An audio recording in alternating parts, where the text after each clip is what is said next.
The reception to Dragonflight and clearly lesser sales suggests Blizzard listening to a desire, for like less. Okay, so should probably talk about the tweet. Sorry, the X that is being quoted. It's not called an X yet, please God.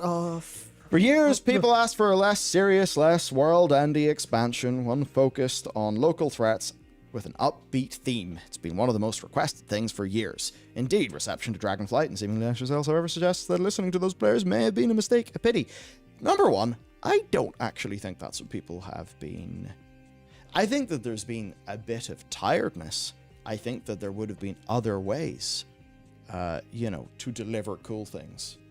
And the thing with the Dragonflight is more that, like, being upbeat doesn't mean your characters have got to just end everything they say with, and fight for a better tomorrow, right? Like, we don't need all the cheesy unity.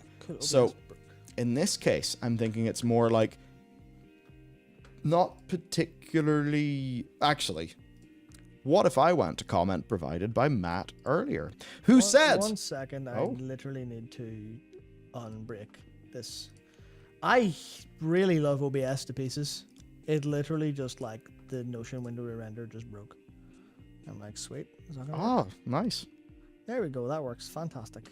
Good. So, Apologies. what you said, people wanted meaningful, measured world building to get invested in. They didn't want that at the complete expense of stakes. Yes. And that's the thing. Local threats still means threats.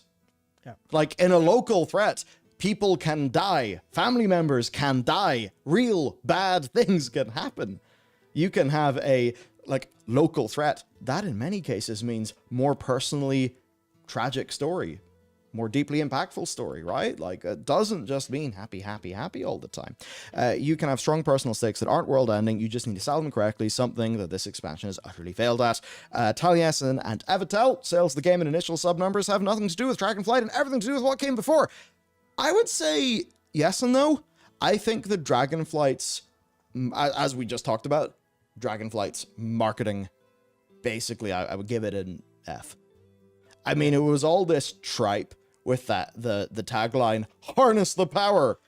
What power? To be fair, what power have we all harnessed? games have bad taglines. Yeah, but what power have we harnessed? The flying on a dragon. What power have we harnessed? Flying on a dragon. What power have we harnessed? That's all of the marketing was pointing towards the power being flying on a dragon. No, it's the power of the Oath Stones. We've had Big Steve's keys. Now we have Big Steve's stones. We're going to get... What other items will he throw at us next? It's really bad. The Pillars of Eternity, and then... Well, the Heart of Azeroth's one. So we went to one expansion out of 4 without some bullshit fucking MacGuffin that doesn't make any sense. And comes in 5s. Yeah, the 5 lanterns that light the way. He just likes 5? I mean, hey, 5's a pretty satisfying number because 25's a satisfying number. 25 divided by 5 times. Wow.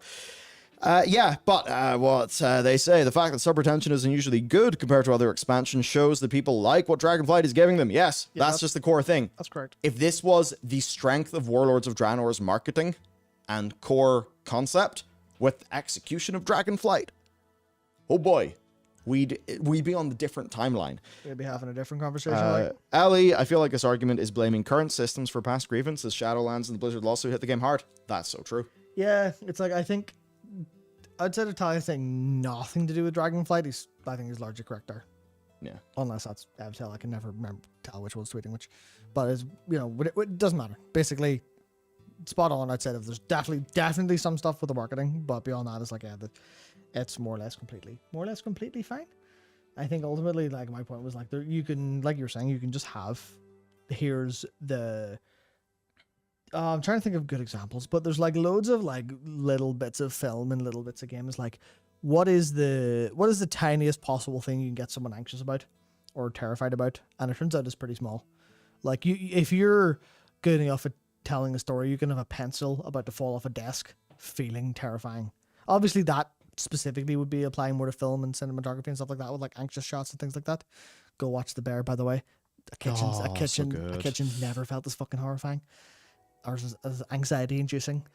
There's 15 minutes of nightmare in the first season. It's great. But it's like a lot of that is just the part they need to be able to sell those like threats meaningfully, where we never really see much of the downfall and it's never followed through.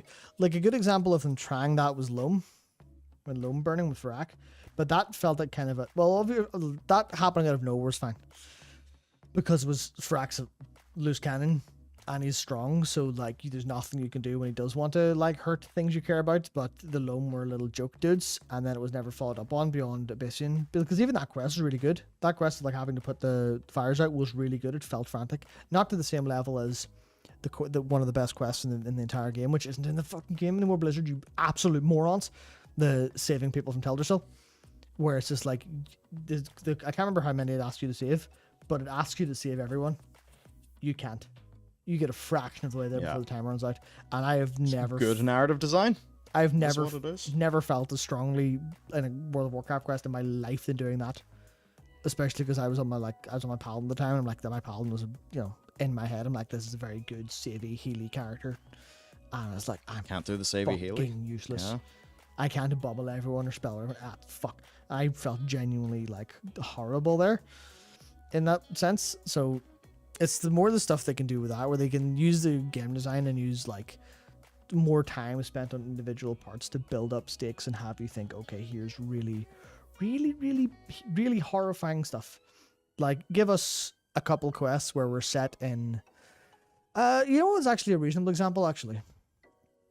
And it was pretty small scale. It was, the useless fucker of the many in the game. What's the Leonir? The centaur dude who was a shitty wing collar. Yes. And he couldn't do shit. Yes, in the side quest. And then he goes away, he runs away, and you chase, and there's like an injured one. Yeah. And you're like, oh fuck. There's a little bit of that was done well. Where you go, my mate, he's been hurt. Oh shit, fuck. There's like that.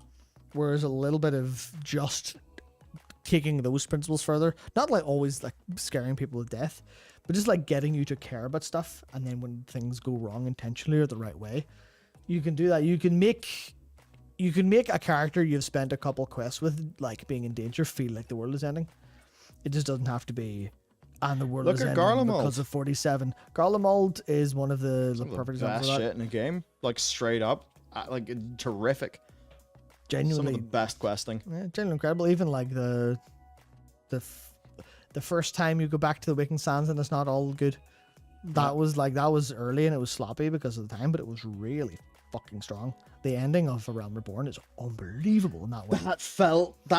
What that felt to me was like a classic episode 9 of Game of Thrones. Yeah, exactly. And like, oh, this is the big one. Like, I still think the end of A Realm Reborn is like one of the top few moments in that whole franchise. Yeah, it's extremely good. 14 franchise. Yeah, it's exceedingly good. And it's like, it's hard to... It's a pity that they didn't do that when they had like, the new cast and all the new things, because like, kind of would have hit even harder if they had like the better voice acting and everything. But Sendrax is a good one where I think these would be better if they took longer and had more time. And this is where I ultimately think there's a problem with how World of Warcraft does things. It's a thingy and that it goes too fucking fast all the time. It is so economical with every single bit of storytelling. Like, why do you think... Here's an example. I'm going to spoil the Blue Dragonflight, so you might want to mute for about 2 minutes if you haven't done the Blue Dragonflight quest, because I really genuinely wouldn't want to spoil that for people. But one of the reasons that a lot of that stuff feels so emotionally poignant when you're going through it with like the Fall of the Blues is because that's an old story that's been in your head for a long time, and it feels like it's old. Maybe for players who haven't experienced it didn't hit as hard. But the way you go through all that, it's like it's really like a meaningful look into how the Blues have felt. But the ending, when Senegos is like, right, fuck it, I've been around long enough, off I go, that felt really strong. And it felt really obscenely strong because Senegos was, when you first meet him in Legion, he's a tired old fart, he's barely holding on. Yeah. But then you gave him enough of a lease of life that he's like, fuck it, I can keep going, let's go. And it doesn't hurt that area also had Runas. Runas is Shane, which Runas is another example of, did you do that in one quest? No, you took a couple quests and you made sure his plight was understood. You made sure people knew his plight. And these are all like small quest size things. So like Runas was like Well, it's like one of the top 2 or 3 things they did in Legion's level up experience. Easily. Yeah, it's one of the... Think about the other things that had so much larger stakes than it. No, Ruinous was brilliant. Ruinous was just one wretched little fuck. And... Or withered, should say, not wretched, because they're different things and people get mad if you confuse withered with a wretched, despite the fact they sound the same. But they are different. But like just one withered boy, but he tried. He gave it his all.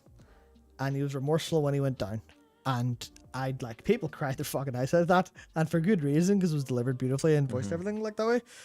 So it's like they just need to slow down and give you more time with stuff like that, and translate that to the main story, where we had a big moment with Chromie and Murazon recently, or Nosdorma recently, and it was just like, hey, we're done now, happy, and that's kind of the problem, where it's like, yeah, here's a happy resolution, but it didn't feel scary because the stakes weren't there or reasonable. They were all too abstract, and they're all too all over the place.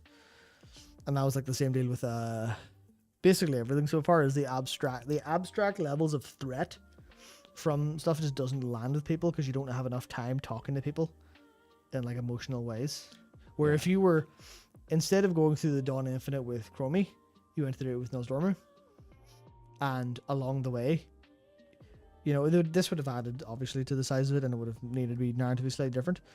But if you go through and like a version of that where after every boss he goes, oh fuck, something's going on, and then and this would obviously make the dungeon longer, but you would do something like this in the solo scenario in this version, where he takes you to the moments in his like life where he's like struggled and stuff, and he just gets to talk about it for a bit, and you become his friend as he's going.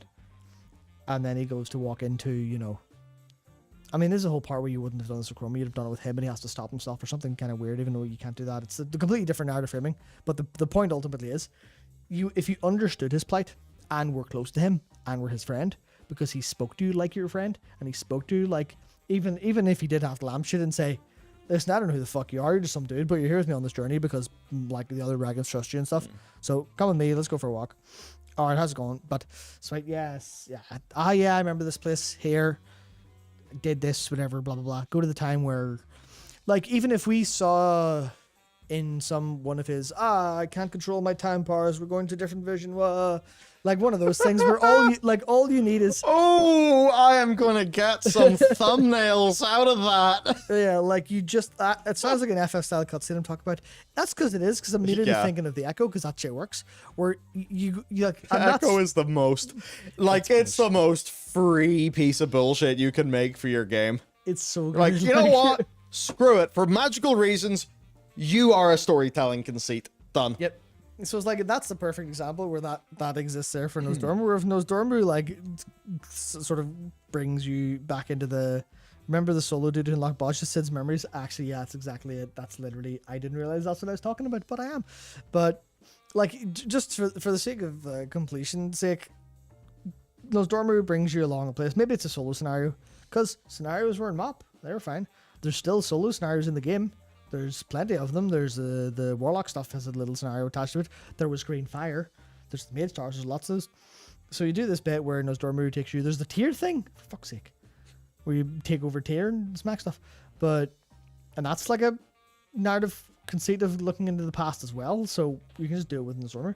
You go with Nosdormu. You go through his memories. You see him like, even the bits where he knows Sora Dormy's going to die, because Sora Dormy's a character this time.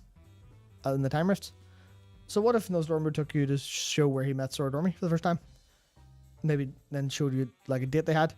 Maybe some time where he like helped Chromie, because Chromie like I know she's not a child, I know she's a gnome, but for the narrative purpose, the equivalent of she falls and scrapes her knee, she fucks up in some way managing the timelines, he steps in to help, and she's got this like, I'm sorry, but Nosdormu is like, I really struggle when I see, you know.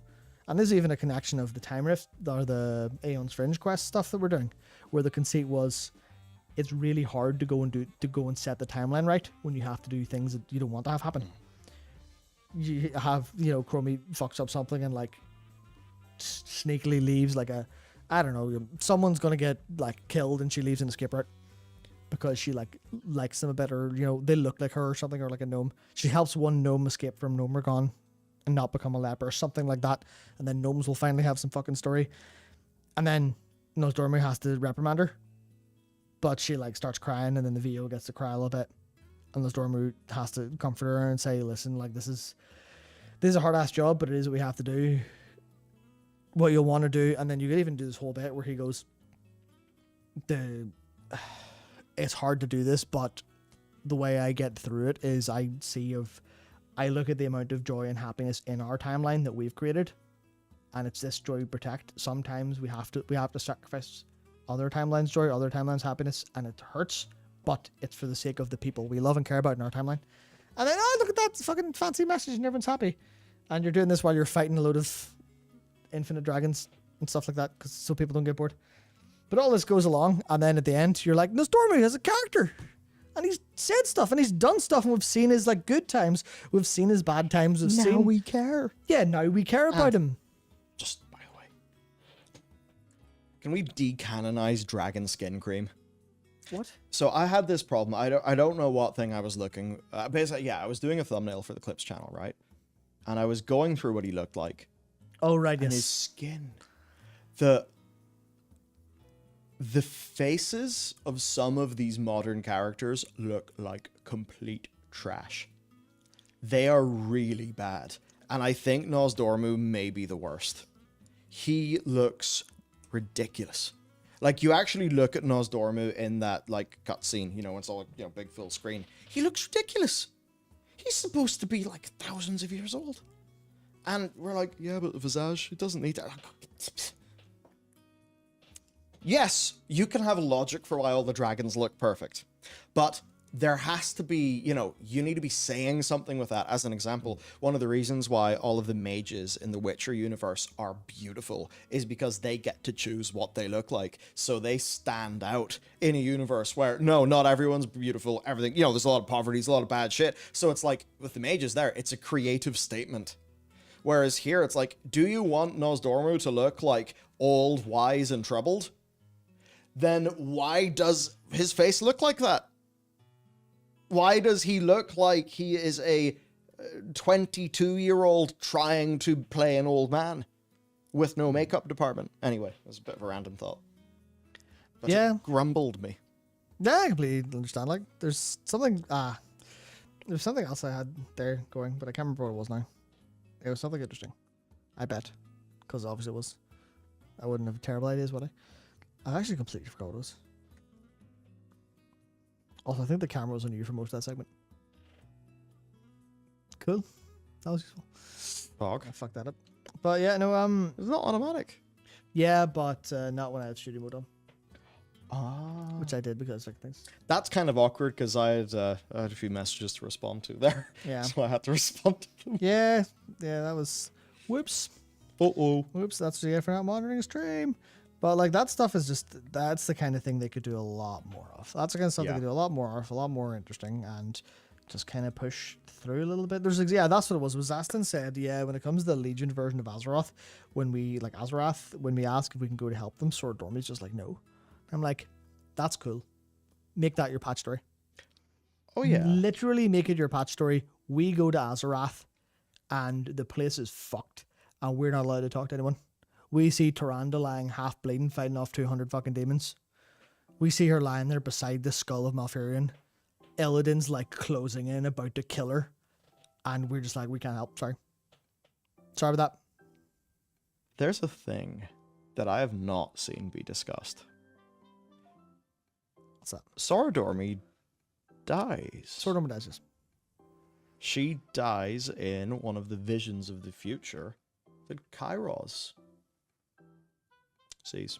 Well, that we see whenever we power up the Hourglass of Time on the Timeless Isle. And I believe what we see in that is Sidormi, is it Sora Dormy? Sora Dormy. S-O-R-I-D. Oh, good, I was actually saying it right. Sora Dormy. Yeah, because we see her die. And here she is. Notably not dead. Yes, Miss Pandaria. A vision of time of some unspecified point in the future reveals Sora Dormy dying. Her killer's identity is unknown, but Kairos Dormu also appears in a vision walking away from her body. That is